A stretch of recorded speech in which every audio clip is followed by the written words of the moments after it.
அன்பு நண்பர்கள் அனைவருக்கும் வணக்கம். இது Rajesh NEET biology Tamil YouTube channel. நான் உங்கள் அன்பு நண்பன் Damu doctor Rajesh Varadaraj.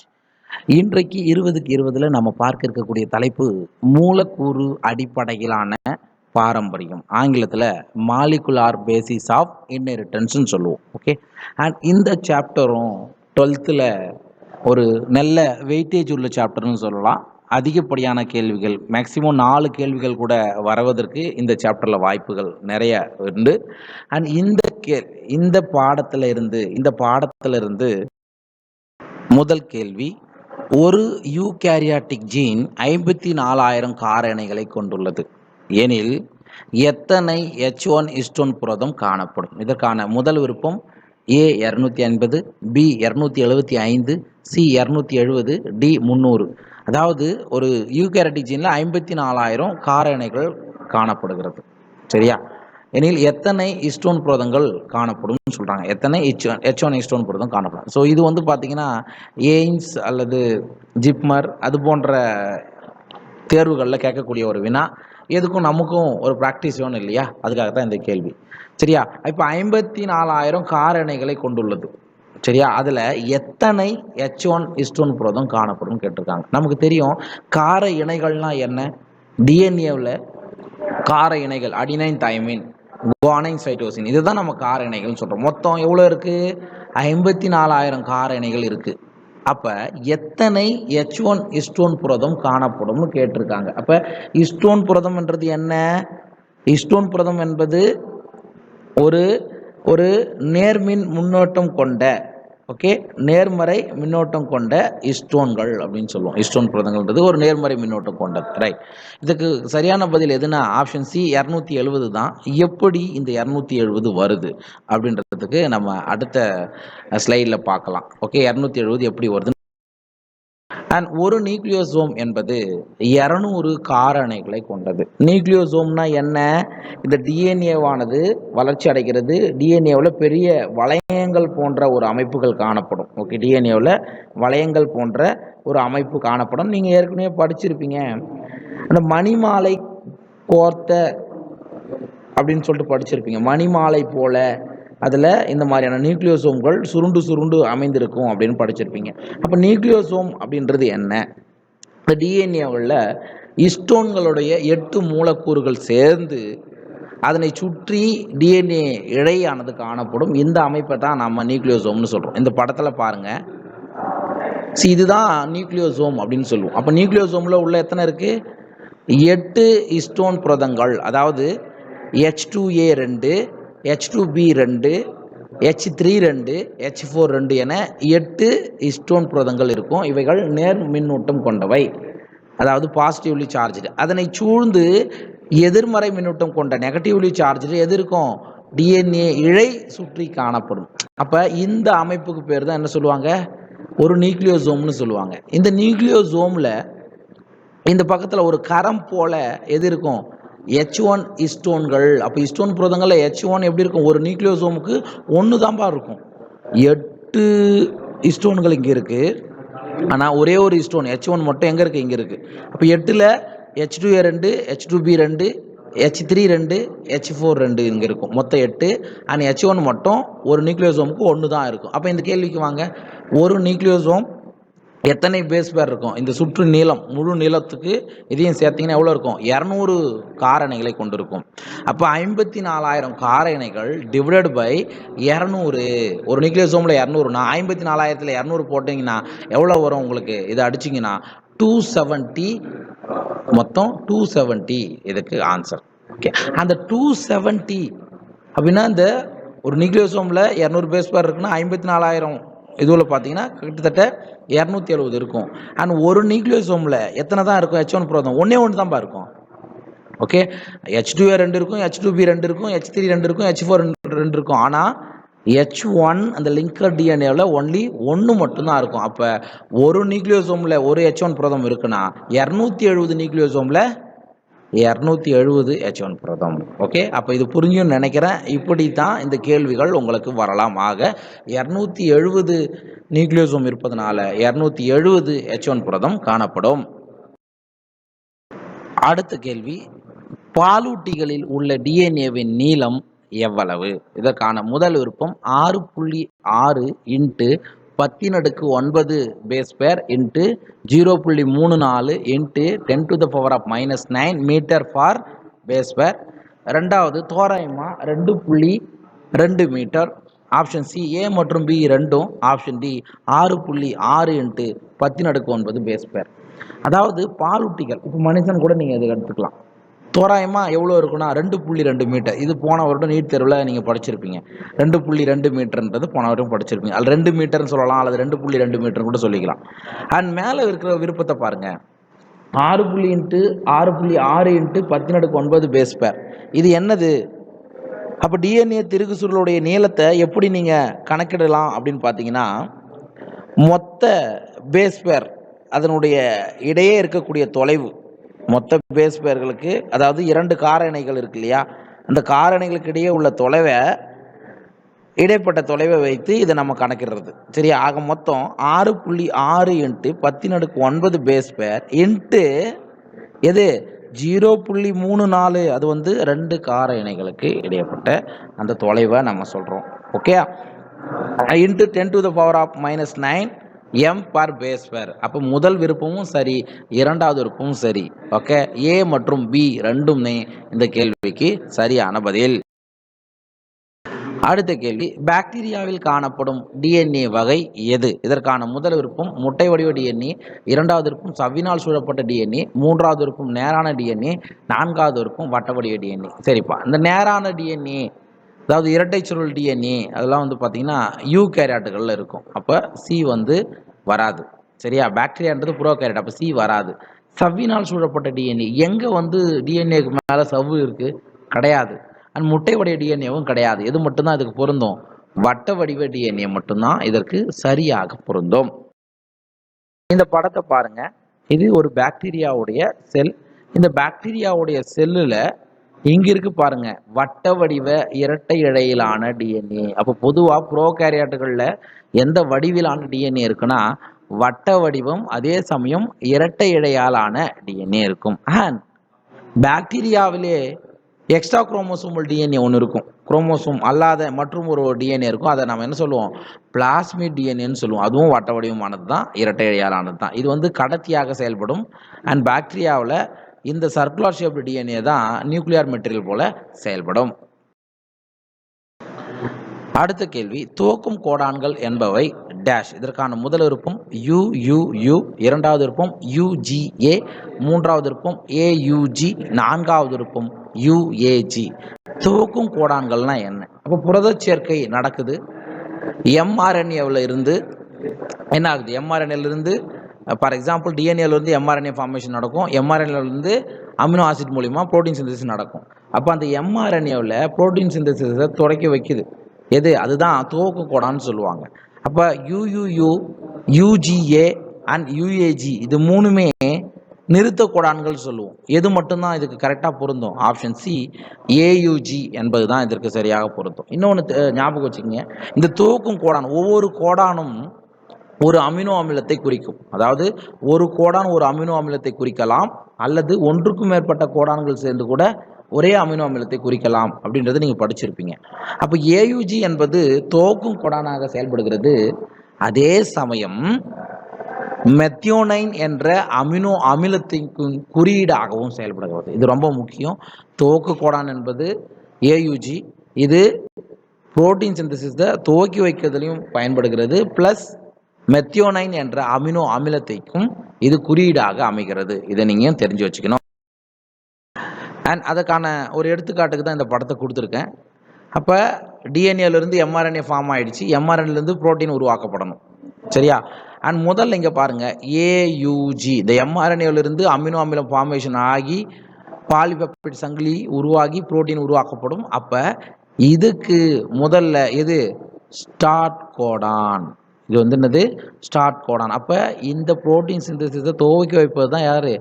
AUG. AUG start கோடானாகவும் இருக்கும், ப்ளஸ் மெத்தியோனைன் என்ற அமினோ அமிலத்திற்கு குறியீடாகவும் இருக்கும். அண்ட் இதிலே பார்த்தோம் யுஏஏ, இது வந்து என்னது? ஸ்டாப் கோடான், நிறுத்த கோடான்னு நம்ம சொல்லலாம். ஓகேவா?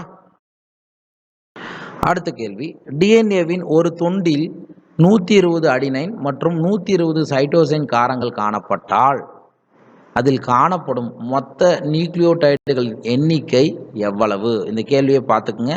டிஎன்ஏவுடைய ஒரு ஃப்ராக்மெண்ட்டில் 120 அடினைன் இருக்குது, 120 சைட்டோசின் இருக்குது. அப்போ மொத்த நியூக்ளியோடைடுகளுடைய எண்ணிக்கை எவ்வளவுன்னு கேட்குறாங்க.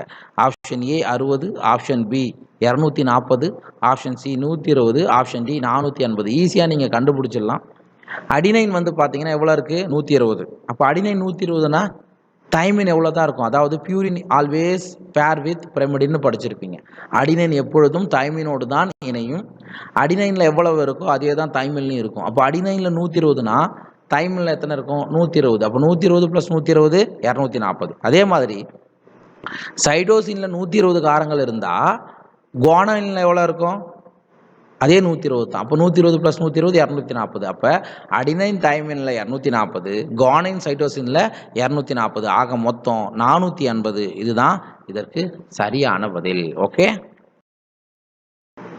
இங்க பாருங்க, அடினைன் 120, சைட்டோசின் 120 நமக்கு கொடுத்துருக்காங்க. அக்கார்டிங் டு சர்காஃப் லா, சர்காஃப் விதியின்படி adenine always pair with thymine, அப்படி இல்லைன்னா பியூரின் ஆல்வேஸ் பேர் வித் பிரமிடின்னு படிச்சிருப்பீங்க. அப்போ அடினைன் தைமினோட சேரும். அடினைன் 120னா தைமின் எவ்வளோ தான் இருக்கும்? 120 தான் இருக்கும். அப்போ = 240. அண்ட் சைட்டோசின் 120னா குவானைனும் 120 தான். அப்போ சி = G. அப்போ இங்கே வந்து ட்ரிபிள் பாண்ட் இருக்குன்னு படிச்சிருப்பீங்க. அப்போ 120 + 120 240. ஆக மொத்த இது எவ்வளோ? 480. இதுதான் இதற்கு சரியான பதில். அடுத்த கேள்வி, பின்வரும் கோடான் தொகுப்புகளில் எது சீர்குலையும் கோடான், அதாவது ஆங்கிலத்தில் நான்சென்ஸ் கோடான் அப்படின்னு சொல்லுவாங்க. Okay, option A UAA, UAG, UGA, option B GUA, GUG, GCA and GAA, option C UUC, UUG, CCU, CAA and CUG, option D UUU, UUA, UUG, CUU, CUC, CUA and CUG. அதாவது எது சீர்குலையும் Godan, nonsense Godan, அதுதான் இதுக்கான கேள்வி.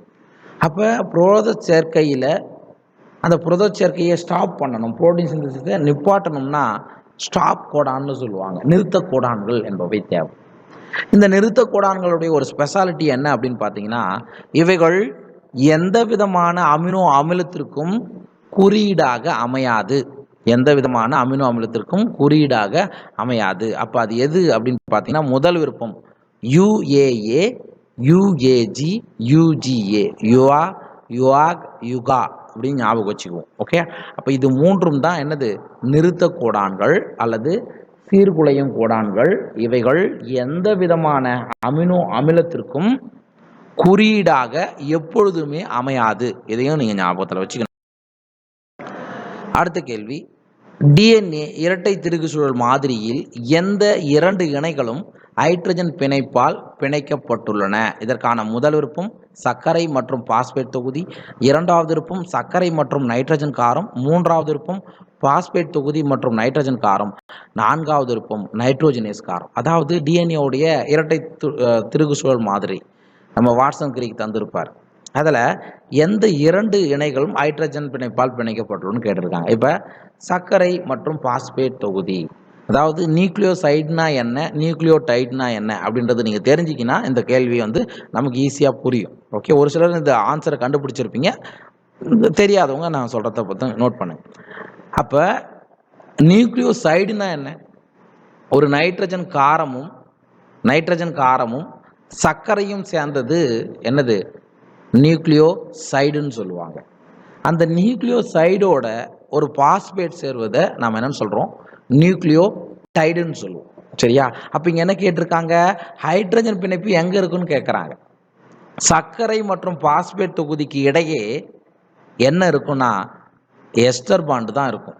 சர்க்கரைக்கும் phosphate தொகுதிக்கும் இடையே என்ன இருக்கும்? Ester bond. 2 bond இருந்ததுன்னா அது டைஎஸ்டர் பாண்டுன்னு படிப்போம். அப்போ ஆப்ஷன் ஏ வராது. மூணாவது விருப்பத்தை பாருங்க, பாஸ்பேட் தொகுதி மற்றும் நைட்ரஜன் காரம், இது சாத்தியமே கிடையாது. நைட்ரஜன் காரம் எப்பொழுதுமே சர்க்கரையோடு தான் இணையும், டைரெக்டாக பாஸ்பேட் தொகுதியோடு இணையாது. அப்போ சி வராது. நைட்ரோஜனஸ் காரம், சரியா? நைட்ரோஜனஸ் காரங்கள், அதாவது நைட்ரோஜனஸ் காரங்களில் எது இருக்குன்றாங்க? ஹைட்ரஜன் பிணைப்பு இருக்குன்னு சொல்கிறாங்க. ஓகே. அண்ட் ஆப்ஷன் பியை பாருங்கள், சர்க்கரை மற்றும் நைட்ரஜன் காரங்களுக்கு இடையே என்ன இருக்குது? ஹைட்ரஜன் பிணைப்பு இருக்குன்றாங்க. அப்போ 2 நைட்ரஜனஸ் சர்க்கரை காரங்களுக்கு இடையே, அதாவது அடினைன் தயமின், குவானைன் சைட்டோசின், இவைகளுக்கு இடையே தான் என்ன இருக்கும்? ஹைட்ரஜன் பிணைப்பு இருக்கும். அப்போ நைட்ரோஜனஸ் காரங்களுக்கு இடையே தான் எந்த பிணைப்பு இருக்கு? ஹைட்ரஜன் பிணைப்பு. இன்னொன்று தெரிஞ்சுக்கணும், அடினைன் ஆல்வேஸ் பேர் வித் தைமின்னு சொன்னோம். அடினைனுக்கும் தைமினுக்கும் இடையில 2 ஹைட்ரஜன் பிணைப்புகள். அதே போல guanine always pairs with cytosine, குவானைனுக்கும் சைட்டோசினுக்கும் இடையில 3 ஹைட்ரஜன் பிணைப்புகள். இதையும் நீங்க ஞாபகத்தில் வச்சுக்கணும்.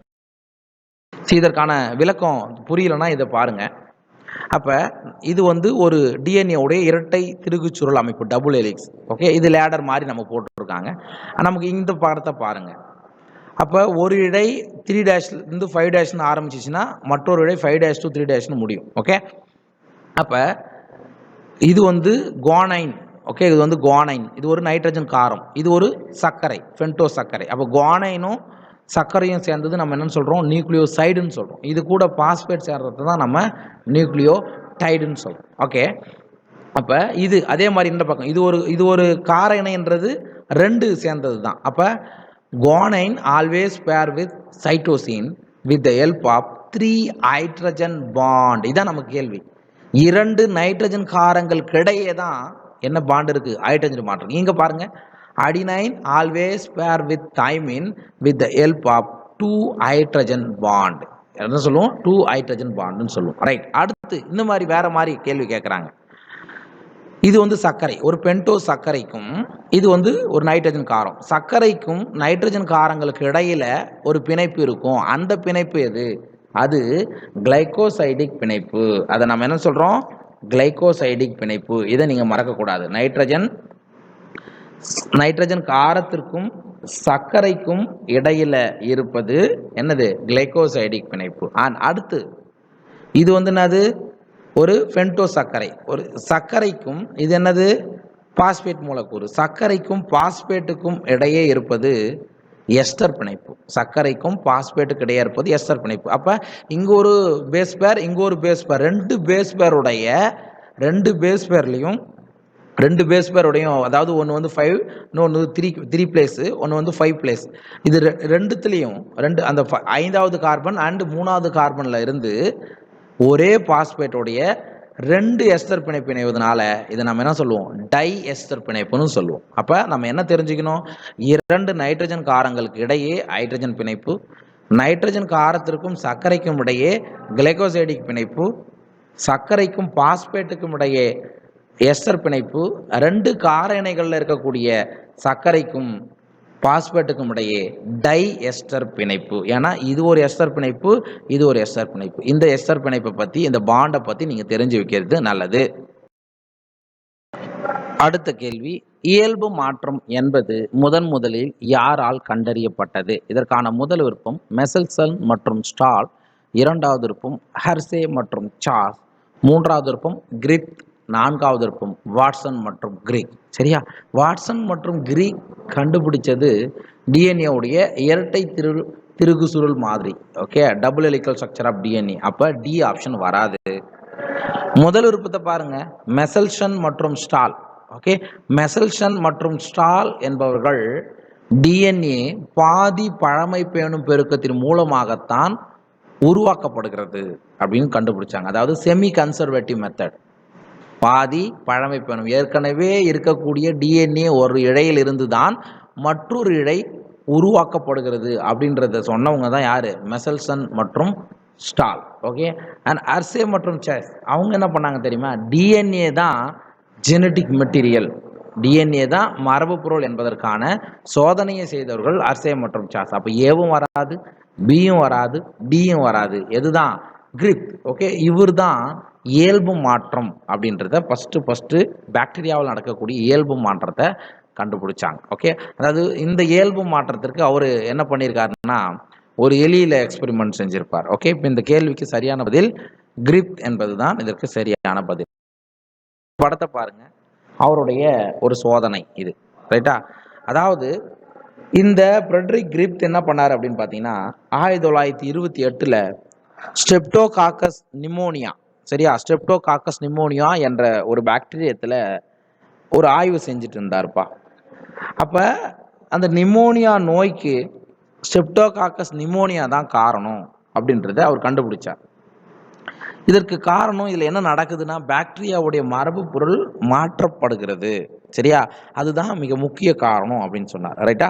டிப்ளோகாக்கஸ் நிமோனியா, சரியா, டிப்ளோகாக்கஸ் நிமோனியா அப்படின்ற பாக்டீரியத்தில் 2 வகை இருக்குது. ஒன்று எஸ் வகை பாக்டீரியம், இன்னொன்று வந்து ஆர் வகை பாக்டீரியம். எஸ் வகை ஸ்மூத் ஸ்ட்ரெயின், அதாவது எஸ் வகைன்றது மிருதுவான சுவரை கொண்டவைகள், இது வந்து விருலண்ட், நோய் தொற்றை ஏற்படுத்தக்கூடியது. அதுவே இன்னொரு வகை இருக்கு, ஆறு வகை ரஃப் ஸ்ட்ரெயின், சொரசொரப்பானதுன்னு கூட சொல்லலாம். இது வீரியமற்றது அல்லது நோய் தொற்று ஏற்படுத்தாதது.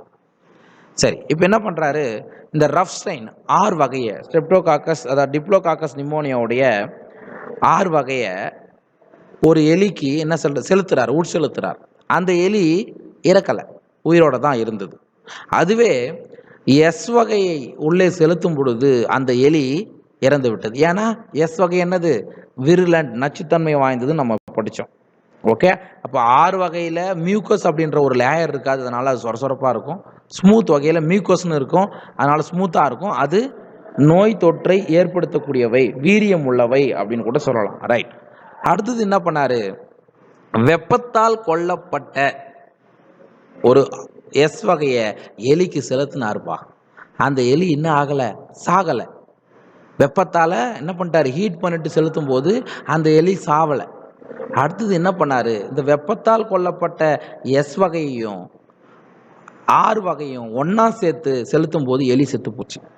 அவர் யோசித்தார், எப்படி இந்த எலி செத்து இருக்கும்? நமக்கு ஏற்கனவே தெரியும் ஆறு வகை, அதாவது இந்த சொரசொரப்பான இருக்கு இல்லையா, இந்த ஆறு வகை ஒரு நான் விருலண்ட்டுன்னு தெரியும். எப்படி அது விருலண்ட்டாக மாறிச்சு, எப்படி அது வீரியம் உள்ளதாக மாறிச்சு அப்படின்னு பார்க்கும் பொழுது, இந்த வெப்பத்தால் கொல்லப்பட்ட எஸ் வகையிலிருந்து ஏதோ ஒரு மரபு பொருள் இயல்பாக இந்த ஆறு வகைக்கு மாற்றம் அடைந்து அந்த ஆறு வகையானது நச்சுத்தன்மையாக மாறி எலி இறந்து போனதாக சொன்னார். ஓகே, இதுதான் பாக்டீரியாவில் நடக்க, அதாவது கிரிஃபித் செஞ்ச இயல்பு மாற்ற கோட்பாடு. இதை நீங்கள் ஞாபகத்தில் வச்சுக்கணும். அடுத்த கேள்வி, ரிபோசோம் ஆர்என்ஏ எதில் உற்பத்தி செய்யப்படுகிறது? இதற்கான முதல் விருப்பம் லைசோசோம், இரண்டாவது விருப்பம் நியூக்ளியோலஸ், மூன்றாவது விருப்பம் நியூக்ளியோபிளாசம், நான்காவது விருப்பம் ரிபோசோம். அதாவது ரிபோசோமல் ஆர்என்ஏ அப்படின்னு சொல்லுவாங்க. எங்கே உற்பத்தி செய்யப்படுகிறது? லைசோசோம்களில் உற்பத்தி செய்யப்படுகிறதா? அது தவறு. லைசோசோம்களை நம்ம என்னன்னு சொல்லுவோம், செல்லின் தற்கொலை பைகள்னு சொல்லுவோம். தேவையற்ற பொருட்களை போட்டு வைக்கக்கூடியதுன்னு சொல்லுவோம். அப்போ வேறு ஏதாவது தேவையற்ற பொருட்களை டைஜஷன் பண்ணுறது லைசோசோம். அப்போ அதுக்கும் ரிபோசோம் ஆர்என்ஏவுக்கும் சம்மந்தமே கிடையாது, அப்போ அது வராது. நியூக்ளியோ பிளாசம், நியூக்ளியஸோடைய அந்த பிளாசம் தான் நியூக்ளியோ பிளாசம்னு சொல்லுவோம். நியூக்ளியோ பிளாசத்தில் ரிபோசோம் ஆர்என்ஏ துவக்கப்படுகிறதான கிடையாது. ரிபோசோம்களே ரிபோசோம் ஆர்என்ஏ துவக்கப்படுகிறதா, உருவாக்கப்படுகிறதான கிடையாது. இதுதான் நியூக்ளியோலஸ், அதாவது உட்கரு மணின்னு சொல்லுவோம். ஓகே, உட்கரு மணியில் தான் என்ன ஆகிறது, ரைபோசோம்கள் தோற்றுவிக்கப்படுகின்றன. அந்த ரைபோசோம் ஆர்என்ஏக்கள் தோற்றுவிக்கப்படுகின்றன. அதனால் நியூக்ளியோலஸ் தான் இதற்கு சரியான பதில். இன்னொரு பாயிண்ட் என்னன்னா, இந்த நியூக்ளியோலஸை நம்ம என்ன சொல்லுவோம்னா ரைபோசோம்களின் தொழிற்சாலை. Okay, ribosomal factory of cell அப்படின்னு எதுனா இந்த நியூக்ளியோலஸ் தான், அதாவது உட்கரு மணி தான் இதற்கு சரியாக பொருந்தும். இந்த படத்தை பாருங்க. அப்ப ரைபோசோம் ஆர்என்ஏக்கள் எங்க உற்பத்தி ஆகிறது என்பதற்கான ஒரு படம் தான் இது. இது ஒரு யூகேரியாட்டிக் செல். யூகேரியாட்டிக் செல்ல என்ன இருக்கும், நியூக்ளியஸ் இருக்கும். நியூக்ளியஸ்குள்ள தான் என்ன இருக்கும், நியூக்ளியோலஸ் என்று சொல்லப்படக்கூடிய உட்கரு மணி இருக்கும். அந்த உட்கரு மணியில உட்பகுதியில ரைபோசோம்களுடைய அலகுகள், அதாவது பெரிய துணை அலகு, சிறிய துணை அலகு. For example, eighty S type of ரைபோசோம்னா பெரிய துணை அலகு 60S, சிறிய துணை அலகு 40S. அப்போ இவைகள்லாம் தனித்தனியாக தான் இருக்கும். அப்போ இவைகள்லாம் எங்கே உற்பத்தி ஆகிறது, நியூக்ளியஸ் பகுதியிலேருந்து உற்பத்தி ஆகி அண்ட் எங்கே வரும், நியூக்ளியஸ் பகுதிக்கு வந்து இங்கே என்ன இருக்கும், நமக்கு டிஎன்ஏ டிஎன்ஏ எம்ஆர்என்ஏ டிஎன்ஏலேருந்து எம்ஆர்என்ஏ ஆனது நியூக்ளியோ துளை வழியாக சைட்டோபிளாஸ்த்துக்கு செல்லும். அப்போ இவைகளும் சைட்டோபிளாஸ்த்துக்கு சென்று இந்த மாதிரி ரைபோசோம்களாக மாறும். ஆக ரைபோசோம்கள் எங்கே உற்பத்தி ஆகுறதுனா நியூக்ளியோலஸ். ஓகே, ரைபோசோம்களுடைய ஃபேக்டரி ஆஃப் செல் அப்படின்னு சொல்லுவாங்க. ரைபோசோமல் ஃபேக்டரி ஆஃப் செல்னா உட்கரு மணி. அடுத்த கேள்வி, ஒரு இழையில் நைட்ரஜன் கார வரிசை ATCDG ஆக இருந்தால் அதற்கு இணையான RNA இணை எவ்வாறு இருக்கும்? இதற்கான முதல் விருப்பம் TTAGU, இரண்டாவது விருப்பம் UAGAC, மூன்றாவது விருப்பம் AACTG, நான்காவது விருப்பம் ATCGU. அதாவது நைட்ரஜன்களுடைய கார வரிசை, அதாவது for example adenine, thymine, cytosine, thymine, guanine ஆக இருக்கா, அதுக்கு ஆப்போசிட்ல அதாவது இதிலிருந்து படியெடுக்கக்கூடிய RNA அப்படின்றது தான் அர்த்தம். சரியா? அப்போ அடினைன்னா RNAவில் நமக்கு என்ன தெரியும்? அடினைன் ஆல்வேஸ் பேர் வித் தைமின்னு படிச்சிருப்பீங்க, அது டிஎன்ஏவில். ஆனால் RNAவுக்கு வரும்பொழுது அடினைனுக்கு எது கூட பேர் ஆகும்? யுராசில். தைமினுக்கு பதிலாக அங்கே யுராசில் வரும். அப்போ ஏக்கு யூ, பி ஆப்ஷன் பாருங்க, ஏக்கு யூ வரும். அண்ட் தைமினுக்கு பதிலாக என்ன வரும்? தைமினுக்கு பதிலாக அடினைன் தான் வரும். ஏன்னா ஒன்லி ஒரே மாற்றம் தான் RNAவில், என்னது? தைமினுக்கு பதிலாக யுராசில் இருக்கும், அவ்வளோதான். அண்டு அப்போ தைமினுக்கு adenine. And C for cytosine சொல்லுவோம், அதுக்கு எதிராக குவானைன். அண்ட் அதே போல் தைமினுக்கு எதிராக என்ன வரும்? அடினைன். ஜிக்கு எதிராக சி. அப்போ இது எது தான் பொருந்தும்? ஆப்ஷன் பி தான் மிக சரியாக பொருந்தும். அப்போ என்ன கொடுக்குறாங்க கேள்வியை, இந்த மாதிரியான கேள்வி தான் அடிக்கடி இந்த பாடத்தில் வருது. இது நீங்கள் என்ன பண்ணியிருக்கோம் அப்படின்னா, இங்கே கொடுத்துருக்கிறது டிஎன்ஏவுடைய வரிசையா RNAவுடைய வரிசையா அப்படின்றத நீங்கள் கூர்ந்து கவனிக்க வேண்டும். சரியா? ரைட். இதற்கு சரியான பதில் ஆப்ஷன் பி தான். அப்போ இந்த கேள்வியை பாருங்க. அடுத்தது, லாக் ஓப்ரான் பற்றிய 4 கூற்றுகளில் சரியான இணையை கண்டறிக. முதல் கூற்று, குளுக்கோஸ் அல்லது கேலக்டோஸ் அடக்கியுடன் இணைந்து அதை செயலிழக்க செய்கிறது. இரண்டாவது கூற்று, லாக்டோஸ் இல்லாத நிலையில் ஒடுக்கியானது செயல்படும் பகுதியுடன் இணைந்திருக்கும். மூன்றாவது கூற்று, இசட்ஜீன் என்பது பெர்மியேசின் கோடானாகும். நான்காவது கூற்று, இவ்வழிமுறையை கண்டறிந்தவர்கள் பிராங்காய்ஸ், ஜாக்கப் மற்றும் மோனாட். இதற்கான குறியீடுகள் கொடுக்கப்பட்டுள்ளது. இந்த 4 கூற்றுகளில் எந்த கூற்று சரி அப்படின்றத நம்ம கண்டுபிடிக்கணும். முதல் கூற்றை பாருங்க, குளுக்கோஸ் அல்லது கேலக்டோஸ் அடக்கியுடன் இணைந்து அதை செயலிழக்க செய்யும். லாக் ஓப்ரான்ன்றது when lactose is present or absent, lactose அமைந்திருக்கிறதா இல்லையா அதன் அடிப்படையில் தான். அப்போ அந்த குளுக்கோஸ் வந்து ரெப்ரஸாருடன் இணையாது. அப்போ ஃபர்ஸ்ட் விருப்பம் வந்து தவறு, அதாவது முதல் கூற்று தவறு.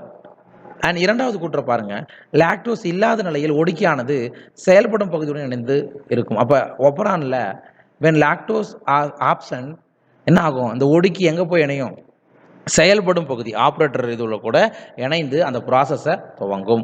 அண்ட் மூணாவது, இசட்ஜீன் என்பது பெர்மியேசின் கோடான் ஆகும். அதாவது 3 விதமான பகுதிகள் இருக்கும். என்ன? Lac Z, lac Y, lac ஏன்னு சொல்லுவாங்க. லாக் இசட் என்பது பீட்டா கேலக்டோசிடேஸினுடைய கோடானாக திகழும். ஆனால் இங்கே என்ன கொடுத்துருக்காங்க? பெர்மியேஷன் கொடுத்துருக்காங்க. அப்போ அந்த கூற்று தவறு. மூணாவது கூற்று தவறு, முதல் கூற்று தவறு. நாலாவது கூற்று படிங்க, இவ்வழிமுறையை கண்டறிந்தவர்கள் பிராங்கோய்ஸ், ஜாக்கப் மற்றும் ஜாக்கஸ் மோனாட். இது கரெக்ட். ஜாக்கப் மோனாட் தான் லாக் ஓப்ரானை கண்டுபிடிச்சவங்க. ஆக எது? இதற்கு 2 மற்றும் 4 இதுதான் சரியான பதில். சரி, நான் சொன்னது புரியலன்னா இந்த படத்தை பாருங்க. இது லாக் ஓப்ரான். சரியா? லாக் ஓப்ரான் அப்படின்னும் போது இதில் பார்த்தீங்கன்னா இங்கே இருக்கிறது இண்டியூசர், அதாவது அடக்கி அல்லது ஒடுக்கி அப்படின்னு சொல்லுவாங்க. அண்ட் இது வந்து ப்ரொமோட்டர், இது வந்து ஆப்ரோட்டர்னு சொல்லுவோம். இது lac Z, lac Y and lac A அப்படின்னு சொல்லுவாங்க. இப்போ இந்த ஆப்ஷன்ஸ் ஆஃப் இண்டியூசர் இல்லாத போது என்ன நடக்கும் அப்படின்னா, இந்த ரெப்ரஸார் எங்கே போய் பைண்ட் ஆகிடுவார்? இந்த ஆப்ரேட்டர் ரீஜனில் போய் பைண்ட் ஆகிடுவார். இந்த ரெப்ரஸார் ஆப்ரேட்டர் ரீஜனில் பைண்ட் ஆகிடுச்சுன்னா இந்த எம்ஆர்என்ஏலிருந்து என்ன நடக்காது?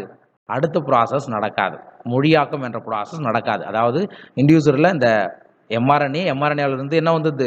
அடக்கி அல்லது ஒடுக்கி வந்த உடனே இந்த ஒடுக்கி நேரடியாக போயிட்டு ஆப்ரேட்டர் இணைவதனால இந்த ப்ராசஸ் நடக்காது, உற்பத்தி ஆகாது. அதுவே தூண்டுவிப்பான் இல்லாத போது, இந்த பிரசன்ஸ் ஆஃப் தூண்டுவிப்பான் இருக்கும்போது, இந்த பிரசன்ஸ் ஆஃப் இண்டியூசர் இருக்கும் பொழுது என்ன ஆகும் அப்படின்னு பார்த்தோன்னா, இதான் இண்டியூசர். இந்த இண்டியூசர் என்ன ஆகும்னா ரெப்ரஸர்கிட்ட போயிட்டு பைண்ட் ஆகிடும். ரெப்ரஸர்கிட்ட பைண்ட் ஆகிட்டு இந்த ரெப்ரஸரை என்ன பண்ணிடும்? இன்ஆக்டிவாக மாற்றிடும். அப்போ என்ன ஆகும்? இந்த எம்ஆர்என்ஏ அடுத்த ஸ்டேஜ் என்னது? ப்ரொமோட்டர் ரீஜன் ஆப்ரோட் ரீஜன் வழியாக எங்கே போய்டும், இந்த இடத்துக்கு போயிட்டு என்ன நடக்கும், மொழியாக்கம். அதாவது ஃபஸ்ட்டு டிஎன்ஏவிலிருந்து படியெடுத்தலிருந்து மொழியாக்கம் டிரான்ஸ்லேஷன் ப்ராசஸ் நடக்கும். அப்போ லேக் இசட்டுக்கு பீட்டா கேரக்டோசிடேஸ், லேக் ஒய்க்கு பெர்மியேஸ், லாக் ஏக்கு டிரான்ஸ்அசிட்டிலேஸ் என்ற கோடான்களை அது குறிக்கும். ஓகே, அண்ட் இதுக்கப்புறம் என்ன ஆகும், ஆட்டோமேட்டிக்காக அந்த ப்ராசஸ் நடந்துடும். ஓகேவா. அடுத்த கேள்வி, பாலிசோம் என்பதை உருவாக்கியவர்கள் யார்? ஆப்ஷன் ஏ நிரன்பெரி மற்றும் மத்தாய், ஆப்ஷன் பி எர்சேம் மற்றும் சாஸ், மூன்றாவது மார்கன் மற்றும் ஸ்டிவன்ட், நாலாவது பீடில் மற்றும் டேட்டம். பீடில் மற்றும் டேட்டம் என்பவர்கள் ஒரு ஜீன் ஒரு நொதி கோட்பாட்டை தந்தவர்கள். ஓகே, அப்போ ஆப்ஷன் டி வராது. மார்கன் மற்றும் ஸ்டீவன்ட், மார்கன்றவர் எது மரபியல் ஆராய்ச்சிகளை செஞ்சவர், ஸ்டூவன்ட்ன்ற ஒரு ஜெனட்டிக் மேப்பை பற்றி சொல்லியிருப்பார். அப்போ சியும் வராது. அர்சே மற்றும் அர்சே மற்றும் சேஸ் என்பவர்கள் என்ன, டிஎன்ஏ தான் மரபு பொருள் என்பதற்கான ஆராய்ச்சி செய்தவர்கள். அப்போ பிசிடி வராது. ஆப்ஷன் ஏவை பாருங்க, நிரன்பெரி மற்றும் மத்தாய், இவங்க தான் பாலிசோமை உருவாக்கிய. பாலிசோம்னா என்ன? ஒரு எம்ஆர்என்ஏவில் பல ரைபோசோம்கள் வந்து இணைவது, 6க்கும் மேற்பட்ட ரைபோசோம்கள் இணைந்திருக்கும். அதை தான் நம்ம பாலிசோம்னு சொல்லுவோம். அதற்கான விளக்கத்தை நம்ம அடுத்த ஸ்லைடில் பாருங்க. இது எம்ஆர்என்ஏ என்ன இருக்கு, எம்ஆர்என்ஏ அதாவது டிரான்ஸ்லேஷன் நடக்கும்போது அந்த எம்ஆர்என்ஏவில் இந்த மாதிரியான ரைபோசோம்கள், இந்த ரைபோசோமுக்கு உள்ள 2 துணையாளர்களுக்கு உள்ள தான் இந்த எம்ஆர்என்ஏ போவார். அப்போ இந்த எம்ஆர்என்ஏவில் நிறைய ரைபோசோம்கள் இணைந்திருக்கிறது இல்லையா, இதை தான் நம்ம என்ன சொல்லுவோம், பாலிசோம். இதை கண்டுபிடிச்சவங்க தான் நிரன்பெரி மற்றும் மத்தாய். அடுத்த கேள்வி, படியெடுத்தலின் பொழுது ஒரு வரையறுக்கப்பட்ட வரிசையில் இன்ட்ரான்களை அகற்றுதல், எக்ஸான்களை இணைத்தல் எவ்வாறு அழைக்கப்படுகிறது?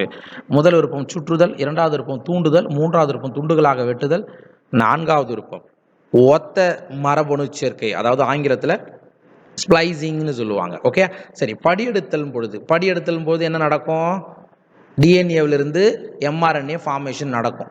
ஓகே, டிஎன்ஏவிலிருந்து எம்ஆர்என்ஏ ஃபார்மேஷன் படியெடுத்தல் பொழுது தான் நடக்கும். இது யூஸ்வலாக யூகேரியாட்டுகளில் தான் இந்த மாதிரியான நிகழ்வு, இந்த மாதிரி அதாவது அகற்றுதல், இன்ட்ரான்களை அகற்றுதல் என்ற நிகழ்வு நடக்கும்.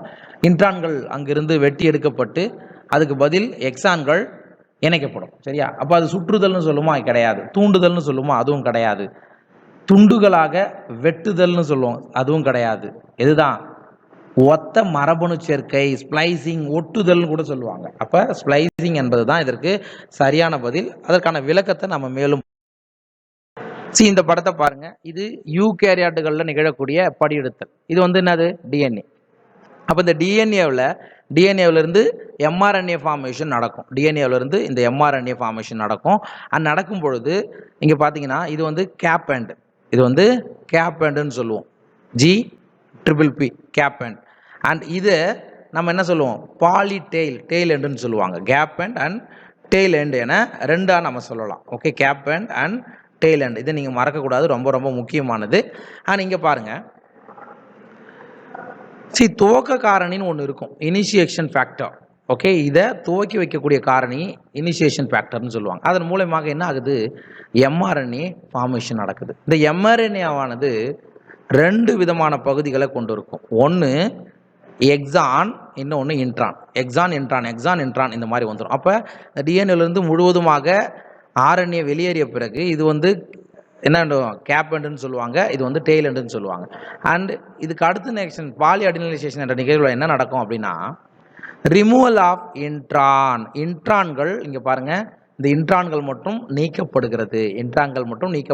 இதை தான் நம்ம என்ன சொல்கிறோம், ஸ்ப்ளைசிங்னு சொல்கிறோம். ஓகே, ரிமூவல் ஆஃப் இன்ட்ரான், அதை தான் நம்ம என்ன சொல்லுவோம், ஸ்ப்ளைசிங்னு சொல்லுவோம். அதுக்கப்புறம் என்ன ஆகுது, ஒன்லி இதில் என்ன தான் இருக்கும், எக்ஸான்கள் மட்டும்தான் இருக்கும். அப்போ ஃபைனலாக இந்த எக்ஸான்கள் மட்டும் தூது ஆர்என்ஏ தனியாக வெளியேற்றப்படும். சரியா. இந்த நிகழ்ச்சிக்கு பேர் தான் என்ன சொல்லுவாங்க, ஆர்என்ஏ ஸ்ப்ளைசிங். இது ரொம்ப ரொம்ப முக்கியமான ஒன்று, இதை மனதில் வச்சுக்கணும். ஏன்னா கேள்விகள் இது போன்ற பகுதிகளில் இருந்து வரக்கூடியது, அதை நீங்கள் ஞாபகம் வச்சுக்கணும். ஓகே, அடுத்த கேள்வி, அர்சே மற்றும் சேஸ் இருவரும் எதனை பயன்படுத்தி முறையே டிஎன்ஏ மற்றும் புரதத்தை அடையாளப்படுத்தினர்? முதல் விருப்பம் பாஸ்பரஸ் 32 மற்றும் சல்ஃபர் 35, இரண்டாவது விருப்பம் அயோடின் 121 மற்றும் யுரானியம் 235, மூன்றாவது விருப்பம் சல்ஃபர் 35 மற்றும் பாஸ்பரஸ் 32, நான்காவது விருப்பம் பாஸ்பரஸ் 37 மற்றும் 41 சல்ஃபர் 41. ஓகே, அதாவது டிஎன்ஏ மற்றும் புரதத்தை எது அப்போ நோய் தொற்றுக்கு காரணம் டிஎன்ஏவா புரதமா அந்த மாதிரி ஒரு காம்ப்ளிகேஷன் வரும் பொழுது இது என்ன பண்ணாங்க, இந்த மாதிரியான குறிகளை பயன்படுத்தி அதை கண்டுபிடிச்சாங்க. இதுக்கு சரியான பதில் ஆப்ஷன் ஏ, பாஸ்பரஸ் 32 மற்றும் சல்ஃபர் 35. பாஸ்பரஸ் 32, சல்ஃபர் 35 இதுதான் அவர் அடையாளப்படுத்தக்கூடிய அடையாள குறியாக பயன்படுத்தினார். இதற்கான விளக்கம் இந்த படத்தை பாருங்க. இதுதான் RCSS செய்த சோதனை. ஒரு பாக்டீரியா பேஜ் எடுத்துக்கிட்டார். பாக்டீரியா பேஜ்ன்றது ஒரு T4 பாக்டீரியா பேஜ் வச்சுக்கோ. பாக்டீரியா பேஜில் இது வந்து மேலே இருக்கக்கூடிய உரை வந்து கேப்சிட்னு சொல்லுவோம், உள்ளே இருக்கக்கூடியது நியூக்ளிக் அமிலம்னு சொல்கிறோம். ஓகே, என்ன பண்ணுறாரு, கதிரியக்க சல்ஃபர் 35 என்ன பண்ணுறாரு, அதான் அடையாள குறியாக அங்கே பயன்படுத்துகிறாரு. அதை வச்சு என்ன பண்ணுறாங்க, இந்த மல்டிப்ளிகேஷன் ப்ராசஸும் நடத்துகிறாங்க. எங்கே, பாக்டீரியாக்குள்ளே நடத்துகிறாங்க. ஓகே, இந்த பாக்டீரியா பேஜ் என்ன ஆகுது, அதுக்குள்ளே அதனுடைய மரபு பொருளை உள்ளே நுழைத்து விடுகிறது. மேலே எது மட்டும்தான் இருக்கும், புரோட்டீன் கோட்டு மட்டுமே தான் இருக்கும். ரைட்டா, ஆனால் உள்ளே என்ன போயிடுச்சு, ஜெனட்டிக் மெட்டீரியல் உள்ளே போயிடுச்சு. அண்ட் செல்களில் கதிரியக்க சல்ஃபர் 35 கண்டறியப்படவில்லை. இந்த பாக்டீரியா செல்லுக்குள்ளே எதை கண்டுபிடிக்க முடியல, இந்த சல்ஃபர் 35 கதிரியக்கத்தன்மை கண்டறிய முடியல. ஆனால் ஒரு சென்ட்ரிஃபியூஜ் பண்ணுறாங்க. இது ரெண்டுத்தையும் சேர்த்து சென்ட்ரிஃபியூஜில் போட்டு பார்க்கும்போது மிதக்கும் பகுதியில் கதிரியக்க சல்ஃபர் 35 கண்டறியப்படவில்லை. ஆனால் அடியில் இருக்கக்கூடிய இந்த பகுதி என்னது, இதுதான் கேப்சிட் உரை. புரத உரையில் சல்ஃபர் கண்டறியப்பட்டது. ஓகே, சல்ஃபர்ன்றது புரத உரையில் கண்டறியப்பட்டது. அதே மாதிரி இங்கே பாருங்க, அப்போ புரதமானது சல்ஃபரை கொண்டிருக்கிறது அப்படின்றத கண்டுபிடிச்சாங்க. அதே மாதிரி இங்கே பாருங்க, அதே பாக்டீரியா பேஜில் பாஸ்பரஸ் 32 ஆனது என்ன பண்ணுறாங்க, அடையாளக்குறியாக பயன்படுத்தும் போது அது வந்து எது கூட மைண்ட் ஆயிடுச்சுன்னா உள்ளே இருக்கக்கூடிய நியூக்ளிக் அமிலத்தில் அப்புறம் பாக்டீரியா பேஜ் நோய் தொற்றுக்குள்ளே ஆகும்பொழுது அந்த நியூக்ளிக் அமிலம் பாக்டீரியா செல்லுக்குள்ளே வருது. அதுக்கப்புறம் உள்ளே வந்து மல்டிப்ளிகேஷன் ஆகி அதை நம்ம என்ன பண்ணுறாங்க, மல்டிப்ளிகேஷன் அடைந்த பிறகு ஒரு மிக்ஸி மாதிரி ஒரு அமைப்பு, சரியா, பிளெண்டர்னு சொல்லுவோம், அது உள்ளே போட்டு நல்லா இது பண்ணும் பொழுது தனித்தனியாக பிரியுது. எப்படி அப்படின்னு பார்த்தீங்கன்னா, இந்த பாக்டீரியா செல்லுக்குள்ளே இருக்கக்கூடிய டிஎன்ஏ கதிரியக்கத்தன்மையை கொண்டிருந்தது. ஏன்னா டிஎன்ஏவில் பாஸ்பேட் தொகுதி இருக்குது, சரியா, டிஎன்ஏவில் பாஸ்பேட் தொகுதி இருக்குது. அதனால் அது கூட பாஸ்பரஸ் 32 இணைஞ்சிருச்சு. ஆனால் கேப்சிட்டில் பாஸ்பரஸ் இல்லைன்றதால அது கூட இணையலை. ஓகே, மிதக்கும் பகுதியில் கதிரியக்கம் கண்டறியப்படவில்லை. மிதக்கும் பகுதினா என்னது, இந்த கேப்சிட் உரையில் இல்லை. அப்போ இது மூலம் என்ன தெரியுது, பாஸ்பரஸ், சரியா, பாஸ்பரஸ் 32 ஆனது டிஎன்ஏவில் என்ன இருக்குது, பாஸ்பேட் இருக்குது அப்படின்றத அது நிரூபிக்குது. அண்ட் இங்கே வந்து பார்க்கும்போது புரதமானது சல்பரை கொண்டிருக்கிறது என்பதை இது நிரூபிக்கிறது. இதுதான் அர்சே மற்றும் சேஸ் அவர்களுடைய சோதனை. அடுத்த கேள்வி, ஆர்என்ஏவை விட டிஎன்ஏ சிறந்த மரபு பொருளாக கருதப்படுகிறது. ஏனெனில் முதல் விருப்பம் வினைமுகு இரண்டாவது OH தொகுதியை கொண்டுள்ளது, இரண்டாவது விருப்பம் விரைவாக மாற்றம் அடைகிறது, மூன்றாவது விருப்பம் அதிக நிலைப்புத்தன்மை உடையது, நான்காவது விருப்பம் தைமினுக்கு பதிலாக யுராசிலை கொண்டுள்ளது. அதாவது டிஎன்ஏவில் தைமின் இருக்கும், அதுக்கு பதிலாக ஆர்என்ஏவில் யுராசிலை கொண்டிருக்கும். இது வந்து சிறந்த மரபு பொருளுக்கு பண்பா, இல்லை, டி வராது. அதே போல் வினைமுகு 2 ரெண்டாவது கார்பன் பகுதியில் OH தொகுதியை கொண்டிருக்கும். இது சிறந்த மரபு பொருளாக கருதப்படுகிறதானா, அதுவும் கிடையாது. அண்ட் விரைவாக மாற்றம் அடைகிறது, அதுவும் கிடையாது. எது மட்டும்தான் இதுக்கு பொருந்தும், அதிக நிலைப்புத்தன்மை உடையது. ஸோ இதனால தான் டிஎன்ஏ சிறந்த மரபு பொருளாக கருதப்படுகிறது. டிஎன்ஏ சிறந்த மரபு பொருளாக கருதப்படுவதற்கு காரணம் அதிக நிலைப்புத்தன்மை உடையது. இதுதான் இதற்கு சரியான. அடுத்த கேள்வி, mRNA படியெடுத்தலுக்காக வார்ப்புரு இழையாக பயன்படும் டிஎன்ஏவின் இழை. முதல் விருப்பம் குறியீட்டு இழை, இரண்டாவது கூற்று குறியீடு அற்ற இழை, மூன்றாவது கூற்று இயலுணர்வு இழை சென்ஸ்டாண்ட், நாலாவது கூற்று இயலுணர்வு அற்ற இழை. இதில் சரியான விடை எது, அதை நம்ம கண்டுபிடிக்கணும். முதல் விருப்பம் குறியீடுகள் கீழே கொடுக்கப்பட்டுள்ளது, சரியா. mRNA டிஎன்ஏவிலிருந்து படியெடுக்கும், சரியா. அதுக்கு வார்ப்புரு இழையா டெம்ப்ளேட் ஸ்டாண்டா யார் இருப்பா, எந்த ஸ்டாண்ட், 2 ஸ்டாண்ட் இருக்கும், சரியா. ஒன்று வந்து கோடிங் ஸ்டாண்ட், இன்னொன்று வந்து நான் கோடிங் ஸ்டாண்ட். குறியீட்டு இழை, மற்றொன்று ஒன்று குறியீடு அற்ற இழை. அப்போ இந்த 2 இழையில் எதிலிருந்து mRNA படியெடுக்கிறது, இதுதான் கேள்வி. அண்ட் குறியீட்டு இழையிலிருந்து கண்டிப்பாக எப்பொழுதும் mRNA படியெடுப்பது கிடையாது. அப்போ குறியீட்டு இழை கோடிங் ஸ்டாண்டாக இருக்காது, அப்போ ஒன்று வராது. அண்ட் குறியீட்டு இழைக்கு இன்னொரு பேர் தான் நம்ம சொல்லுவோம் சென்ஸ் ஸ்டாண்டுன்னு சொல்லுவோம், அப்போ 3 வராது. ஆனால் ரெண்டாவது விருப்பத்தை பாருங்கள், குறியீடு அற்ற இழை non coding strand or template strand, அல்லது ஆன்டிசென்ஸ் கோண்ட் ஏலுணர்வு அற்ற இழை. அப்போ 2 மற்றும் 4 இந்த இழைகளில் இருந்து தான் எம்ஆர்என்ஏவானது படியெடுக்கிறது. ஆக எம்ஆர்என்ஏ படியெடுப்பதற்கு குறியீடு அற்ற இழையிலிருந்து தான் படியெடுக்கிறது, அல்லது இயலுணர்வு அற்ற இழை, அல்லது டெம்ப்ளேட் ஸ்டாண்ட். நீங்கள் எப்படி வேணாலும் ஞாபகம் வச்சுக்கோங்க. Non coding strand, antisense code strand or template strand. இந்த ஸ்டாண்டில் இருந்து தான் எம்ஆர்என்ஏ படியெடுத்தல் நடக்கும். இந்த படத்தில் பாருங்க, இது ஒரு டிஎன்ஏ இழையிலிருந்து எப்படி ஆர்என்ஏ படியெடுத்தல் நிகழ்கிறது அப்படின்றதுக்கான படம். ஒரு டிஎன்ஏல வந்து பார்த்தீங்கன்னா 2 விதமான இழைகள் இருக்கும். ஒன்று கோடிங் ஸ்டாண்டு, குறியீட்டு இழைன்னு சொல்லுவாங்க. இன்னொன்று வந்து நான் கோடிங் ஸ்டாண்ட், அதாவது இயலுணர்வு அற்ற இழை அல்லது டெம்ப்ளேட் ஸ்டாண்டுன்னு சொல்லுவாங்க. அப்போ இந்த டிஎன்ஏவில் ஆர்என்ஏ பாலிமரேஸ் என்ற நொதியின் முன்னிலையில் என்ன நடக்கும் அப்படின்னா படியெடுத்தல் ஆரம்பமாகும். சரியா? அப்போ எந்த ஸ்டாண்டில் இருந்து இங்கே 3' to 5' இதை மறக்கக்கூடாது. 3' to 5' என்னது? Template strand or non coding stand, குறியீடு அற்ற இழை. இந்த இழையில் இருந்து அந்த நைட்ரஜன் காரங்களுக்கு எதிரான காரங்களை உருவாக்கி என்ன உருவாக்கப்படும்? எம்ஆர்என்ஏ தோற்றுவிக்கப்படும். ஓகே, அப்போ இங்கே பாருங்க, அதை புரியறதுக்காக இங்கே கொடுத்துருக்கேன். அப்போ டெம்ப்ளேட் ஸ்டாண்டு, அதாவது நான் கோடிங் ஸ்டாண்டில் டி கொடுத்துருக்காங்க. டீனா ஏ அடினைன். அடினைன்னா ஆர்என்ஏ வரும்போது என்ன வரும்? யுராசில் வரும் தைமினுக்கு பதிலாக. குவானைன், சைட்டோசின்னா குவானைன், தைமின்னா அடினைன், அடினைன்னா ஆர்என்ஏவில் யுராசில், குவானைன்னா சைட்டோசின். அப்போ 3' 5'ன்றது ஒரு குறியீடு அற்ற இடை non coding or template strand or antisense strand. இந்த ஸ்டாண்டில் இந்த இழையிலிருந்து தான் எம்ஆர்என்ஏவானது தோற்றுவிக்கப்படுகிறது. எந்த திசையில்? இதுக்கு ஆப்போசிட் 5' to 3'. ஓகேவா? இது நீங்கள் தெளிவாக தெரிஞ்சு வச்சிருந்தா தான் ஆன்சர் பண்ண முடியும். கொஸ்டின் எப்படி வேணாலும் கேட்பான். ஒரு டிஎன்ஏ இழையில் குறியீட்டு இழையை கொடுத்துட்டு, ஞாபகம் வச்சுக்கோங்க, குறியீட்டு இழையை கொடுத்துட்டு எம்ஆர்என்ஏவை எழுதுங்கன்னு சொல்லுவாங்க. அப்போ நீங்கள் என்ன பண்ணணும்? குறியீட்டு இழைக்கு ஆப்போசிட்டான எதிர் குறியீட்டு இழை ஆன்டிசென்ஸ் ஸ்டாண்ட் அல்லது டெம்ப்ளேட் ஸ்டாண்டை எழுதிட்டு அதுக்கு தான் நீங்கள் எம்ஆர்என்ஏவை போடணுமே தவிர டைரெக்டாக அவன் கேள்வியில் குறியீட்டு இழையை கொடுத்துட்டு இருப்பான். அப்போ அதுக்கான எம்ஆர்என்ஏ போட்டிங்கன்னா அது தப்பாக தான் போகும். சரியா? ஞாபகம் வச்சுங்க. மறுபடியும் சொல்கிறேன், ஒரு கேள்வி எப்படி கேட்பாங்கன்னா, ஜஸ்ட் கோடிங் ஸ்டாண்டு இதுன்னு கொடுத்துருவாங்க. ஏடிஜிசி இந்த மாதிரி இருக்குது கோடிங் ஸ்டாண்டு. இதான் கோடிங் ஸ்டாண்ட். இங்கே பாருங்கள், ஏடிஜிஏ இது ஒரு கோடிங் ஸ்டாண்டு. இந்த கோடிங் ஸ்டாண்டை கொண்டிருந்த டிஎன்ஏவிலிருந்து எம்ஆர்என்ஏ தோற்றுவிக்கப்படுகிறது. அதனுடைய சரியான வரிசையை நீங்கள் எடுத்தோம் அப்படின்னு சொன்னாங்கன்னா நீங்கள் என்ன பண்ணணும்? டைரெக்டாக கோடிங் ஸ்டாண்டுக்கு அப்படியே ஆப்போசிட் போட்டக்கூடாது. அடினைன்னா தைமின், தைமின்னா யுராசில் அப்படி போட்டிங்கன்னா அது ராங். ஏன்? ஆர்என்ஏ படியாக்கம் என்பது எங்கேருந்து தான் நடக்கும்? எந்த இழைக்கு தான் எதிராக தான் நடக்கும்? த டெம்ப்ளேட் ஸ்டாண்ட் அல்லது ஆன்டிசென்ஸ் ஸ்டாண்ட். அப்போ நீங்கள் என்ன பண்ணணும்? குறியீட்டு இழை கொடுத்துருக்கானா அதுக்கு எதிர் குறியீட்டு இழை எது? அடினைன்னா இந்த இழையை நீங்கள் அப்படியே நீங்களாக எழுதணும். அண்ட் இதிலிருந்து ஆர்என்ஏவுக்கு நீங்கள் குறியீட்டை போடணும். அப்படி இருந்தால் தான் கரெக்டாக வரும். அடுத்த கேள்வி, பின்வரும் சர்காப் விதியில் தவறானது எது? இதற்கான முதல் விருப்பம், டிஎன்ஏ மூலக்கூறானது சரிசமமான அடினைன், தைமின் மற்றும் குவானைன் சைட்டோசின் காரணிகளை கொண்டிருக்கும். இரண்டாவது விருப்பம், பியூரின்கள் எப்பொழுதும் பைரிமிடின்களுக்கு சமமாகவே இருக்கும். மூன்றாவது விருப்பம், அடினைன் அளவானது எப்பொழுதும் தைமினுக்கு சரிசமமாகவும் குவானைன் அளவானது எப்பொழுதும் சைட்டோசினுக்கு சமமாகவும் இருக்கும். நான்காவது விருப்பம், கார விகிதம் adenine plus thymine by guanine plus cytosine ஒரு சில சிற்றினங்களில் வேறுபடுகிறது. இதில் என்ன கேட்டிருக்காங்க? தவறானது தானே கேட்குறாங்க.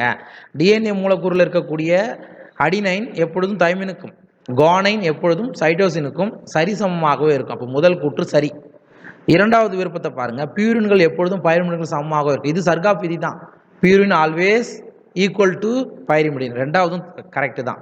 மூன்றாவது பாருங்க, அடினைன் அளவானது எப்பொழுதும் தைமினுக்கு சரிசமமாகவும் குவானைன் அளவானது எப்பொழுதும் சைட்டோசினுக்கு சமமாகவும் இருக்கும். கரெக்டு தான், இதில் எந்த தப்பும் கிடையாது. ஆனால் நாலாவது விருப்பம் பாருங்க, கார விகிதம் adenine plus thymine divided by guanine plus cytosine ஒரு சில சிற்றினங்களை வேறுபடும். தவறு. எல்லா சிற்றினங்களிலும் பியூரின்கள் எப்பொழுதும் பிரிமிடின்களுக்கு சமமாகவே இருக்கும். ஓகே, அப்போ ஆப்ஷன் டி தான் இதுக்கு தவறான பதில். அடுத்த கேள்வி, பின்வரும் டிஎன்ஏவின் நீட்சியில் இருந்து உற்பத்தி செய்யப்படும் ஆர்என்ஏவின் வரிசை என்னவாக இருக்கும்? வார்ப்புரு இழை கொடுத்துட்டாங்க, குறியீட்டு இழையும் கொடுத்துட்டாங்க, அதாவது கோடிங் ஸ்டாண்டும் கொடுத்துட்டாங்க, டெம்ப்ளேட் ஸ்டாண்டும் கொடுத்துட்டாங்க. ஓகே, இதில் இருந்து 4 விருப்பத்தை கொடுத்துட்டாங்கப்பா. இந்த 4 விருப்பத்தில் எது கரெக்டான படியெடுத்தலின் பொழுது உருவாக்கப்படக்கூடிய ஆர்என்ஏ பார்க்கலாமா? அப்போ நம்ம ஏற்கனவே ஒரு கான்செப்ட் நான் சொல்லிட்டேன், முன்னாடியே சொல்லியிருக்கேன். டைரெக்டாக என்ன பண்ணிட்டான், ஒரு டிஎன்ஏ இழை கொடுத்துட்டாங்க. நல்ல வாய்ப்பாக என்ன கொடுத்துட்டாங்க, வார்ப்புரு இழை 3' to 5', குறியீட்டு இழை 5' to 3', அதனுடைய வரிசையும் கொடுத்துட்டாங்க. இப்போ நம்ம என்ன பண்ணணும், உங்களுக்கு தெரியும் படியெடுத்தல் என்பது எந்த இழையிலிருந்து உருவாக்கப்படும். நீங்கள் ஆன்சரை நீங்களே கூட சொல்லுங்க பார்க்கலாம். படியெடுத்தல் என்பது எந்த இழையிலிருந்து உருவாக்கப்படும்? கரெக்டு. என்ன ஸ்டாண்டு? வார்ப்புரு இழை, அதாவது ஆங்கிலத்தில் template strand or antisense strand or non coding ஸ்டாண்டுன்னு சொல்லுவாங்க. அண்ட் குறியீட்டு இழையிலிருந்து எப்பொழுதும் எது உருவாக்கப்படாது, எம்ஆர்என்ஏ படியெடுத்தல் நிகழாது. அப்போ இது வராது. அப்போ இந்த இழைக்கு எதிரானது பாருங்க, இங்கே 3' நம்ம என்ன பண்ணணும், 5'. அப்போ இது ரெண்டும் பிடியும் பாருங்க. அடினைன் வந்து டிஎன்ஏவில் இருந்தா ஆர்என்ஏவுக்கு என்ன வரும், யுராசில் யூ. ஓகே, 3' ஆப்போசிட் 5, அடினைனுக்கு யுராசில், தைமினுக்கு என்ன அடினைன் தான் வரும், குவானைனுக்கு சைட்டோசின் தான் வரும், சைட்டோசினுக்கு குவானைன் தான் வரும். ஆனால் அடினைனுக்கு எது வரும், யுராசில் வரும். தைமினுக்கு என்ன வரும், அடினைன் வரும். ஜிக்கு, அதாவது ஜிக்கு சி, சிக்கு ஜி, அடினைனுக்கு யுராசில், தைமினுக்கு அடினைன், குவானைனுக்கு சைட்டோசின், அண்ட் சைட்டோசினுக்கு குவானைன், அடினைனுக்கு யுராசில், தைமினுக்கு அடினைன், குவானைனுக்கு சைட்டோசின் அண்ட் 3'. ஓகே, அப்போ இதுக்கு எது தான் சரியான பதில்? ஆப்ஷன் பி தான் சரியான பதில். அப்போ நீங்கள் கேட்கலாம், அதே விருப்பம் இங்கே பாருங்கள், பி இருக்கிறது எங்கேயும் இருக்குது, சிலையும் அதே இதுதான் கொடுத்துருக்கு. ஆனால் ஒரே மாற்றம் என்னது, 3' to 5'. அப்போ வார்ப்புரு இழை டெம்ப்ளேட் ஸ்டாண்ட் ஆனது 3' to 5' இருந்தால் அதிலிருந்து படியெடுக்கக்கூடிய இழை 5' to 3' தான் இருக்கும். இதை நீங்கள் மாற்றி போடவே கூடாது. இதற்கு சரியான பதில் பி தான். அடுத்த கேள்வி, மனித ஜீனோம் செயல் திட்டத்தின் செயல்முறைகளில் பயன்படுத்தப்படும் அணுகுமுறைகளின் கீழ் வராதது எது? முதல் விருப்பம் எக்ஸ்பிரஸ்டு சீக்வன்ஸ் டேக்ஸ், இஎஸ்டிஸ்ன்னு சொல்லுவாங்க. இரண்டாவது விருப்பம் வரிசை விளக்கம், சீக்வன்ஸ் அனோட்டேஷன். மூன்றாவது விருப்பம் மிக நீளமான துண்டங்களாக டிஎன்ஏவை எடுத்துக்கொள்ளப்படுகிறது. நான்காவது விருப்பம் வரிசைப்படுத்த வேண்டிய டிஎன்ஏ துண்டங்கள் ஓம்புயின் உட்செலுத்தி பெருக்கம் செய்வது. அதாவது மனித ஜீனோம் செயல் திட்டம், ஹியூமன் ஜீனோம் ப்ராஜெக்டில் எக்ஸ்பிரஸ்டு சீக்வன்ஸ் டேக்ஸ் பயன்படுத்துகிறாங்க, இஎஸ்டிஎஸ்ன்னு சொல்கிறாங்க, பயன்படுத்துகிறாங்க. அதை வரிசை விளக்கம் சீக்வன்ஸ் வந்து அனோட்டேஷன் பண்ணுவாங்க, அதுவும் நடக்கும். அதே மாதிரி ஆப்ஷன் டியை பாருங்கள், வரிசைப்படுத்த வேண்டிய டிஎன்ஏ துண்டங்கள் ஓம்புயின் உட்செலுத்தி பெருக்கம் செய்யப்படுகிறது. அதாவது ஓஸ்ட், சூட்டபிள் ஓஸ்ட் பாக்டீரியத்தை பயன்படுத்தி என்ன பண்ணுவாங்க, அந்த டிஎன்ஏ துண்டங்களை அதுக்குள்ளே செலுத்தி பெருக்கம் செய்வாங்க, டியும் நடக்கும். ஆனால் சியை பாருங்கள், மிக நீளமான துண்டங்களாக டிஎன்ஏ எடுத்துக்கொள்ளப்படுது. இது தவறு. சிறிய சிறிய துண்டங்களாக, ஸ்மால் பிராக்மெண்ட்டாகத்தான் டிஎன்ஏ எடுத்துக்கொள்ளப்படும். ஆக இந்த ஹியூமன் ஜீனோம் ப்ராஜெக்டில் பயன்படுத்தாத ஒரு அணுகுமுறை எதுனா ஆப்ஷன் சி தான் வரும். ஏன்னா டிஎன்ஏ சிறு சிறு துண்டங்களாக எடுத்துக்கொள்ளப்படும். அடுத்த கேள்வி, கூற்று டிஎன்ஏ பிரதியெடுத்தலுக்கு பிரைமராக சிறிய ஆர்என்ஏ இழை தேவைப்படுகிறது. காரணம், டிஎன்ஏ பாலிமரேஸ் என்ற நொதி புதிய டிஎன்ஏ இழையை உருவாக்குவதை துவங்கி வைப்பதில்லை. இதற்கான 4 விருப்பங்கள் கொடுக்கப்பட்டிருது. கூற்று மற்றும் காரணம் சரி, காரணம் கூற்றுக்கான சரியான விளக்கம். இரண்டாவது விருப்பம் கூற்று மற்றும் காரணம் இரண்டும் சரி, ஆனால் காரணம் கூற்றுக்கான சரியான விளக்கம் அல்ல. மூன்றாவது கூற்று சரி, ஆனால் காரணம் தவறு. நான்காவது கூற்று மற்றும் காரணம் இரண்டுமே தவறு. அதாவது டிஎன்ஏ பிரதியெடுத்தலுக்கு பிரைமராக சிறிய ஆர்என்ஏ இழை தேவைப்படுகிறது. கண்டிப்பாக படியெடுத்தலின் பொழுது பிரதியெடுத்தலின் பொழுது எது தேவை, ஆர்என்ஏ பிரைமர் என்பது தேவை. சரியா? அப்போ ஃபஸ்ட்டு கூற்று சரி. காரணம், டிஎன்ஏ பாலிமரேஸ் என்ற நொதி புதிய டிஎன்ஏ இழையை உருவாக்குவதை துவக்கி வைப்பதில்லை. சரியா? அப்போ அங்கே ஒரு சின்ன டிஎன்ஏ பிராக்மெண்ட் வச்சு துவக்குவதில்லை. காரணமும் என்னது, சரிதான். ஓகே, அப்போ ஆப்ஷன் ஏவை பாருங்க, கூற்று மற்றும் காரணம் சரி, காரணம் கூற்றுக்கான சரியான விளக்கம் அப்படின்றது தான் இதுக்கு சரியான பதில். அடுத்த கேள்வி, டிஎன்ஏவில் உள்ள படியெடுத்தல் அலகின் ஒரு பகுதியாக இல்லாதது எது? முதல் விருப்பம் தூண்டுபவை, இரண்டாவது விருப்பம் முடித்து வைப்பவை, மூன்றாவது விருப்பம் ஊக்குவிப்பவை, நான்காவது விருப்பம் அமைப்பு ஜீன். அதாவது டிஎன்ஏவில் ஒரு படியெடுத்தல் அலகு, சரியா, டிரான்ஸ்கிரிப்ஷனல் யூனிட்டில் எது இல்லாது அப்படின்னு சொல்கிறாங்க. ஊக்குவிப்பவை கண்டிப்பாக இருக்கும். சரியா? அப்போ படியெடுத்தலுடைய அலகில் தான் வரும் ஊக்குவிப்பவை என்று சொல்லப்படக்கூடிய ப்ரொமோட்டர். அதே மாதிரி நடுவில் ஸ்ட்ரக்சரல் ஜீனும் இருக்கும், அமைப்பு ஜீன், அண்ட் முடித்து வைப்பையும் இருக்கும், டெர்மினேட்டர். ஆனால் எது மட்டும் இருக்காது, தூண்டுபவை, இன்டியூசர் இருக்காது. இதுதான் சரியான படத்தை பாருங்க. இது டிஎன்ஏ உடைய படியெடுத்தலாளர்களுடைய ஒரு திட்ட வரைபடம். அப்போ இங்கே இருக்கு பாருங்க, இதுதான் என்னது ஊக்குவிப்பான்னு சொல்லுவோம். அண்ட் இதை முடிப்பான்னு சொல்லுவோம். நடுவில் இருக்கிறது என்னது ஸ்ட்ரக்சரல் ஜீன் சொல்லுவோம். அப்போ இது மூணுமே வரும். ஆனால் எது மட்டும் வராது, இன்டியூசர்ன்றது தான் வராது. அடுத்த கேள்வி, ஒரு முழு பாலிபெப்டைட் பற்றி தகவல்களை கொண்டிருக்கும் டிஎன்ஏவின் பகுதி எவ்வாறு அழைக்கப்படுகிறது? முதல் விருப்பம் சிஸ்ட்ரான், இரண்டாவது விருப்பம் மியூட்டான், மூன்றாவது விருப்பம் ரெக்கான், நான்காவது விருப்பம் ஓபரான். அதாவது ஒரு முழு பாலிபெப்டைட், சரியா, ஒரு கம்ப்ளீட்டாக பாலிபெப்டைட் சங்கிலியை பற்றிய இன்ஃபர்மேஷன் டிஎன்ஏவில் இருக்கும். அது என்ன, அந்த டிஎன்ஏக்கு என்ன பேருன்னு சொல்கிறாங்க. ஒபரான்ன்றது எப்படி ப்ராடக்ட் உற்பத்தி ஆகிறது, விளைபொருள், அதாவது புரோட்டீன் எப்படி செயல்படுகிறது, எந்த இப்போ லாக்டோஸா, லாக் ஒப்ரானா, ட்ரிப்டோபான் ஒப்ரானா, அதை பற்றி சொல்கிறது. அப்போ டி வராது. ரெக்கான் என்பது மறுசேர்க்கை அலகுன்னு சொல்லுவாங்க, ரீகாம்பினேஷன் யூனிட்னு சொல்லுவாங்க. அப்போ சியும் வராது. மியூட்டான் என்பது மியூட்டேஷனல் யூனிட், திடீர் மாற்றத்தினுடைய அலகு அப்படின்னு சொல்லுவாங்க. மியூட்டேஷன் ஆக்குவதை சொல்கிறது தான் மியூட்டான்னு சொல்லுவாங்க. ஆனால் சிஸ்ட்ரான் என்பது தான் ஒரு முழு பாலிபெப்டைட் பற்றிய தகவல்களை கொண்டிருக்கக்கூடிய டிஎன்ஏவின் பகுதின்னு சொல்கிறாங்க. இது சிஸ்ட்ரான். மியூட்டானும் வராது, ரெக்கானும் வராது, ஒபரானும் வராது. அடுத்த கேள்வி, மனித ஜீனோம் திட்டம் துவக்கப்பட்ட ஆண்டு எது? எந்த வருடம் மனித மரபணு திட்டம், மனித ஜீனோம் திட்டம் எந்த ஆண்டு துவக்கப்பட்டது? அதான் கேள்வி. முதல் விருப்பம் 1880, இரண்டாவது விருப்பம் 1990, மூன்றாவது விருப்பம் 2000, நான்காவது விருப்பம் 2004. அதாவது ஹியூமன் ஜீனோம், மனிதனுடைய ஜீனோமை சீக்வன்ஸ் பண்ணுறதுக்காக ஆரம்பிக்கப்பட்ட திட்டம். இது எப்போ ஆரம்பித்தாங்க அப்படின்னு பார்த்தீங்கன்னா 1990 ஆரம்பித்தாங்கப்பா. அப்போ 1990 ஆரம்பித்து எப்போ முடித்தாங்க தெரியுமா? 2003. அதையும் ஞாபகம் வச்சுங்க, 2003 முடித்தாங்க. கிட்டத்தட்ட 13 வருடம் எடுத்துக்கொள்ளப்பட்டது. எதுக்கு? ஹியூமன் ஜீனோம் ப்ராஜெக்டுக்காக கிட்டத்தட்ட 13 வருடம் இதற்காக எடுத்துக்கொள்ளப்பட்டது. சரியா? அண்ட் இந்த ஹியூமன் ஜீனோம் ப்ராஜெக்டில் ஜீனோம் சீக்வன்சிங் பண்ணுறோம். இதை மனிதனை தவிர வேற என்னென்னலாம் சீக்வன்ஸ் பண்ணியிருக்காங்க அப்படின்றதையும் நம்ம தெரிஞ்சுக்கணும். பாக்டீரியா, ஈஸ்ட், கெய்னோரோப்டிட்டிஸ் எலிகன்ஸ், அதாவது ஒரு வகையான நூற்புழு அல்லது உருளைப்புழுன்னு சொல்லலாம். பாக்டீரியா, ஈஸ்ட், கெய்னோரோப்டிட்டிஸ் எலிகன்ஸ், ட்ரோசோஃபில்லா அதாவது பழப்பூச்சி, நெல், அராபிடாப்சிஸ் போன்ற உயிரினங்களுடைய மரபணுக்கள் இது வரையில் வரிசைப்படுத்தியிருக்காங்க. மனிதனுடைய ஜீனோம் மட்டும் வரிசைப்படுத்தலை, இதையும் வரிசைப்படுத்தியிருக்காங்க. அதிலும் முக்கியமாக கெய்னோரோப்டிட்டிஸ் எலிகன்ஸ் என்ற ஒரு உருளைப்புழு அல்லது நோய் உண்டாக்கக்கூடிய தன்மையற்ற நூற்புழு, அதையும் வரிசைப்படுத்தியிருக்காங்க. இதையும் நீங்கள் ஞாபகம் வச்சுக்கணும். ஓகேவா? அண்ட் ஹியூமன் ஜீனோம் ப்ராஜெக்டில் மெத்தடாலஜிஸில் கடத்திகள் பயன்படுத்தினாங்க. என்னென்ன கடத்திகள், அதையும் நீங்கள் தெரிஞ்சு வச்சுக்கோங்க. என்னென்ன கடத்திகள் அப்படின்னு பார்க்கும்போது